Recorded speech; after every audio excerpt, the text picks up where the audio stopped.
السلام علیکم. نن زموږ چې کوم ټاپک دی هغه دی د ساوند یعنی د आवाज په باره کې.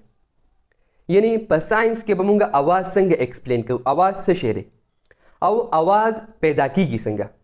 زموږ په دې مره کې د आवाज څنګه پیدا کیږي، د سیتار یا ګیټار یا د ډرم یا د شپېلې د هغې نه आवाज څنګه پیدا کیږي، دا ماشي او مچان د دې د आवाज چې کوم دی دا څنګه پیدا کیږي. نو دا ټول ډیټیل به په دې لیکچر کې وایو. لیکچر په توجه سره او تر اخره پورې وګوره. اول ساوند وپیژنه، आवाज وپیژنه چې دا دی څه شي. نو ساوند انرژي ده، توانایي ده. لکه څنګه چې رڼا توانایي ده، که هغه د نور رڼا ده، که د یو بلب رڼا ده، که د یو کینډل د یو شمع رڼا ده. نو چې څنګه دا رڼا انرژي ده، توانایي ده، هم دغه شان دا ساوند دا आवाज دا توانایي ده، انرژي ده. دا ساوند دا ویوز دي.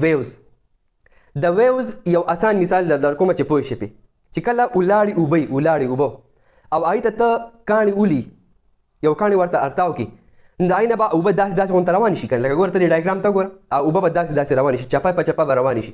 دې ته ویو وایي. ویو دا یو ویو ده. چې څنګه دا ویو خواره شوله، هم دغه شان دا आवाज دا د ویو په شکل کې، د ویوز په شکل کې پروپیګیټ کېږي، خورېږي. دا ته چې आवाज اوري نو تا ته دا आवाज د ویو په شکل کې غوږونو ته درځي. پوه شوې؟ نو لومبني پوینټ دا چې आवाज توانایي ده، او دا دویم پوینټ आवाज ویوز دي. ویوز دا د ویوز په شکل کې دي او دا د توانایي د انرژي یو فارم دی، یو قسم دی. اوس پروډکشن اف ساوند وایو، یعنی دا आवाज پیدا کیږي څنګه، دا आवाज جنریټ کیږي څنګه. نو ګوره چې کله یو ابجیکټ وایبریټ کیږي نو د هغې په ریزلټ کې، د هغې په نتیجه کې आवाज پیدا کیږي. یعنی a vibrating object produces sound. چې کله یو سیز، کله یو object وایبریټ شي، پای کې وایبریشن وشي، نو په نتیجه کې आवाज پیدا شي. اوس وایبریټ کېدل یا وایبریشن څه شی دی چې د دې په نتیجه کې आवाज پیدا کېږي. نو وایبریشن وپېژنه. The to and fro motion of an object is called vibration. چې کله یو object یو سیز to and fro motion کې یا back and forth motion کې، نو دې ته وایبریشن وایي. لکه څنګه ګوره ته دې سیتار ته وګوره، ګوره ته دې ګیټار ته وګوره. د ګیټار دا تارونه باندې داسې دا ګوته راښکلي شي، نو د دې دا تارونه وایبریشن شروع کړي، دا په خپل ځای باندې داسې حرکت شروع کړي، مخکې وروستو کېږي داسې، یا بره ښکته کېږي داسې. دې ته وایبریشن وایي. چې یو څیز د خپل ځای نه ښکته بره کېږي یا یو خوا بل خوا کېږي، نو دې ته وایبریشن وایي.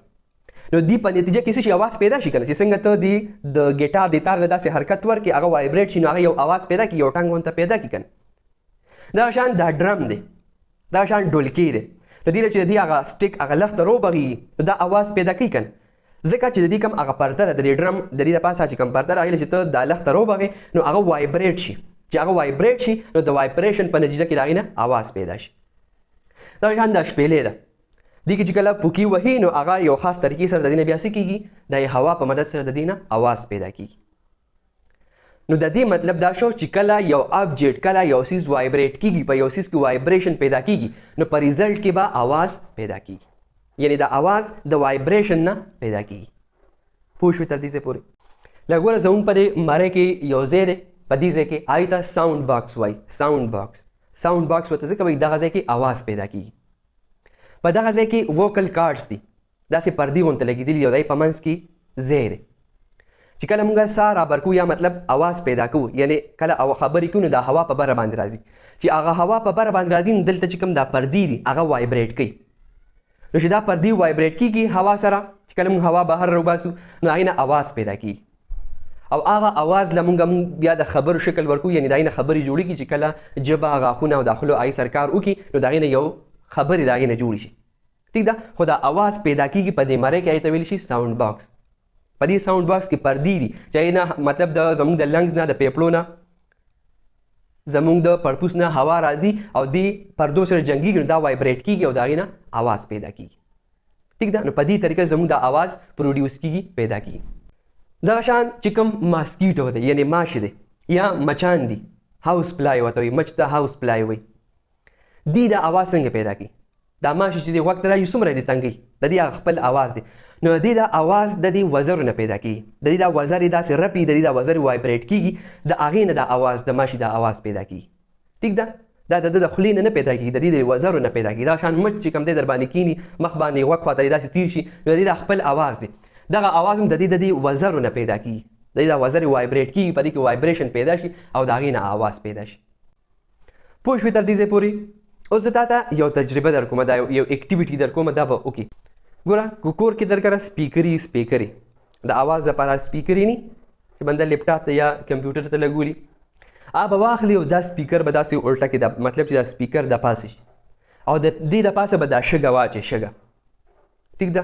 اوس دغه سپیکر چې کله ته آن کړي ته دا اواز پیدا کول شروع کړي، نو ته ابزرویشن به وکړي، مشاهده به وکړي دې باندې چې کوم د شګې دا ذرات دي دا به داسې ښکته بره کېږي، هوا کې به بره کېږي، بیا به پرې راپرېوځي، بیا به بره کېږي، بیا به پرې راپرېوځي. نو د دې مطلب دا دی چې دا اواز څه شي دی، دا د وایبریشن نه پیدا کېږي او دا وایبریشن ځکه دی چې دا د شګې دا ذرات دا بره ښکته کېږي، دا وایبریټ کوي. ټیک ده؟ نو دا زموږ نننی ټاپک د ساوند په باره کې چې اواز څه شی دی، اواز پیدا کېږي څنګه، مختلف قسمه آبجکټس نه، مختلف قسمه څیزونه نه، که هغه ژوندي څیزونه دي او که ژوندي څیزونه نه دي، د هغې نه اواز څنګه پیدا کېږي. امید لرم چې انشاءالله په ټاپک باندې به 100% پوه شوي. که ویډیو دې خوښه شوي لایک یې کړه، کمنټ پې وکړه او خپلو ملګرو سره خامخا شیر کړه.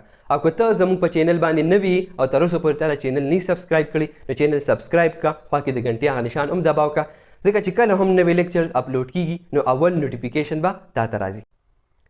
انشاءالله ډېر ژر به ملاقات کېږي په یو نوي لیکچر سره. خوشحاله او آباد اوسئ. د لوی الله په امان.